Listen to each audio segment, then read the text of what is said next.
Eric joining us, who I hear is also quite a staple in the Cincinnati motorcycle community here. I'm really looking forward to hearing his tale. Please welcome to the stage, Eric Ratermann.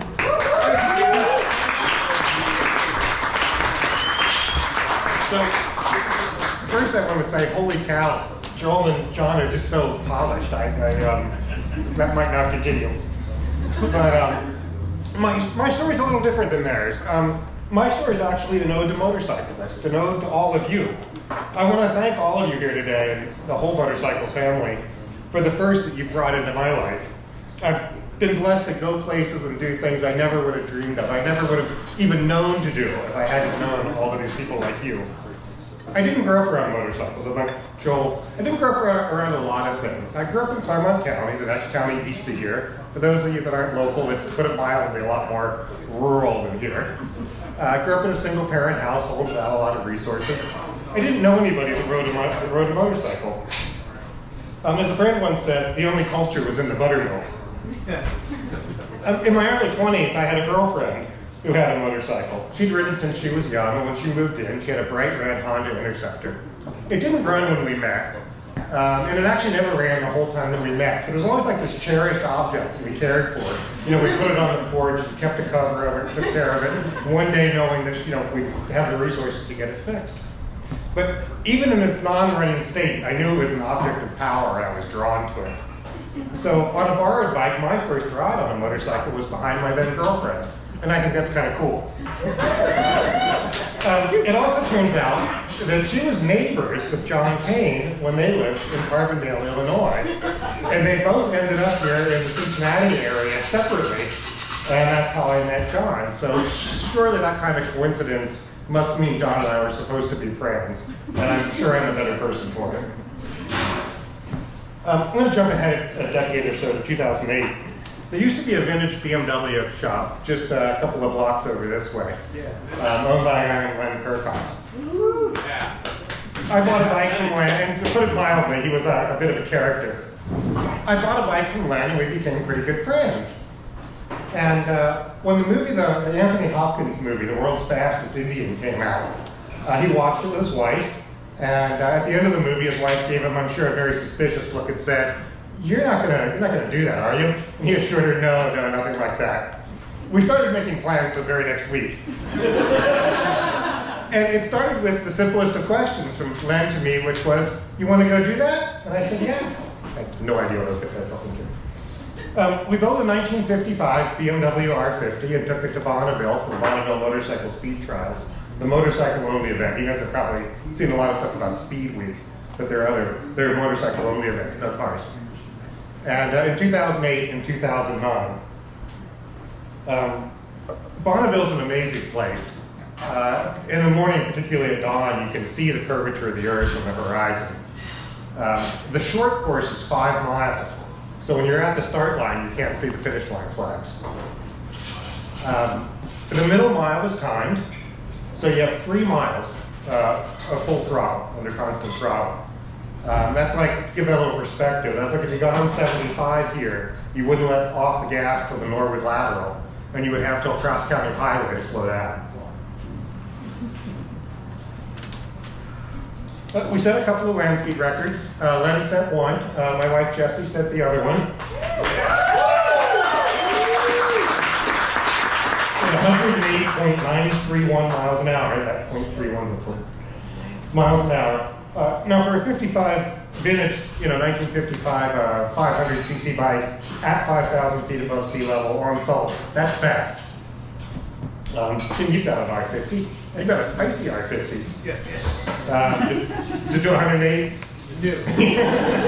Not to call you out or anything, but I know the answer. Those records still stand. And that's how it all starts. You want to go do that? And I said yes. Bonneville's actually a whole other blah, blah, blah story, but you'll have to come back for that one. This story's about first. So a few years later, a friend of ours in our local BMW club sent an email asking if anyone wanted to join him and his son to go to the BMW riding school in South Carolina and take an adventure riding class. I was a classic street touring and vintage bike rider at the time. I didn't know anything about riding off pavement or adventure bikes. In This was 2012, I think. The adventure bike thing wasn't quite as prevalent. We've got a whole lot of adventure bikes outside. It's a little newer then, at least to me. So my wife said, that sounds like fun, let's go do that. And I said, yes. I was riding an ST1100 at the time. She was on a K75 RT. We'd ride a gravel road. Got some K75 days. We'd ride a gravel road into a campground, into a trailhead, or whatever. Just the things you found out traveling, but we certainly didn't seek out unpaved roads. The short story is we had a great time in the class, and now half our bike garage had knobbies on them. It's changed our riding completely. After a while, I got a proper dirt bike, a CRF 250X, excellent machine. And a friend says, the club my family is in puts on a nice single track ride. It's called the Baby Bird Dual Sport. I didn't know what a dual sport was. But he says, it's a nice ride in the woods, you want to do that? And I said, yes. After all, it's named the Baby Bird. That doesn't sound very intimidating. It's out in Athens, down around Athens, out in the Hockey Hills area, up and down the mountains of there. Randy, have you ridden it? My father rode it quite a bit. Yeah. Later I learned my friend has finished ISTE qualifiers, and of course it rained really hard the night before our dirt bike ride. I showed up a little early, just to make sure I was prepared. And they were already sending bikes out well before the official start time. That should have been a clue, but I didn't know that was a clue at the time. I didn't know what I didn't know. It was just starting to drizzle again, and that's what I had been camping, so I didn't check the weather. These guys all knew it was going to rain all day. I took some time to get a hot breakfast. This would be my first single track, dual sport event. I figured I'd be kind of slow, so I didn't want to be at the front of the crowd and just have people passing me all the time. So I got to ride in everybody's ruts. That was another piece of information I didn't know at the time.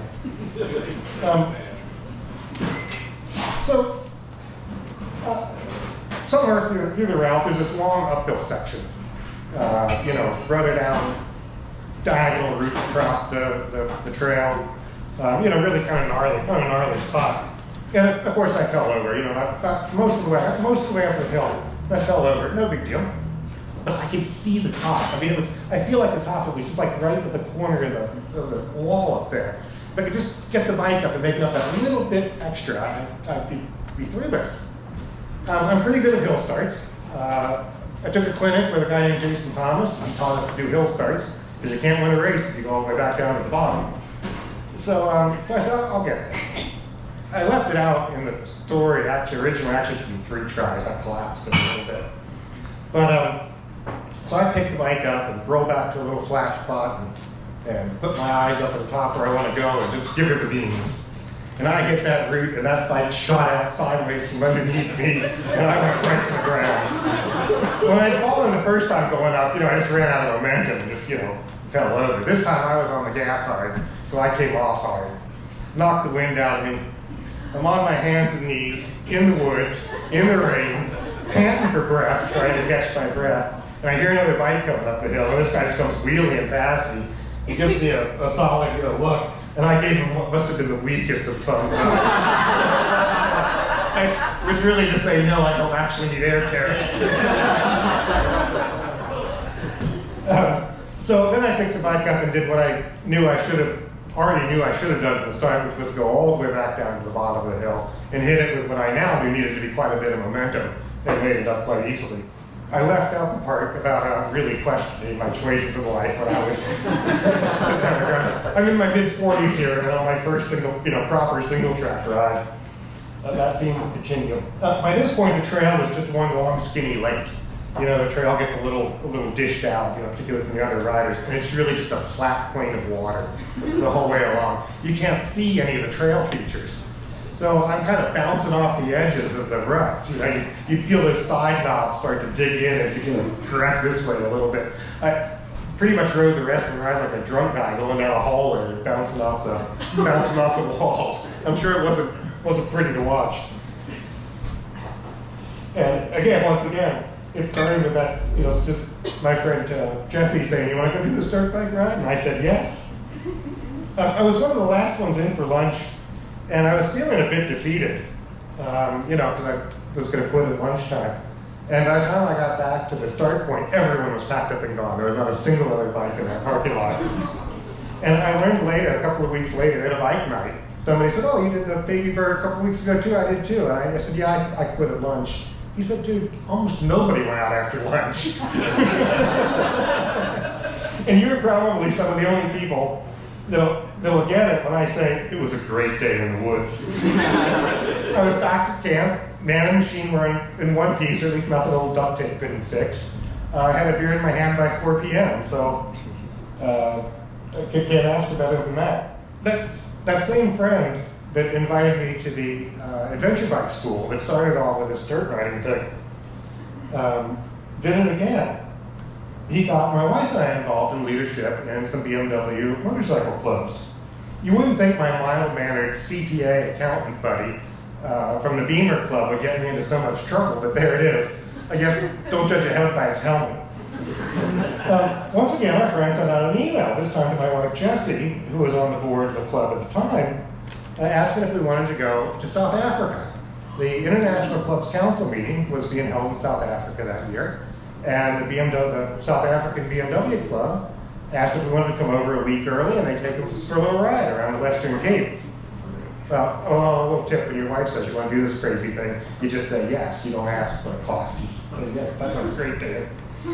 So that's how we found ourselves flying to South Africa, renting GSs and having an amazing week.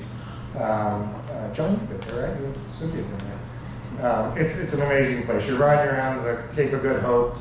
There's something different about the wind that comes off the ocean. At the Capes. That's why they have the reputations they have.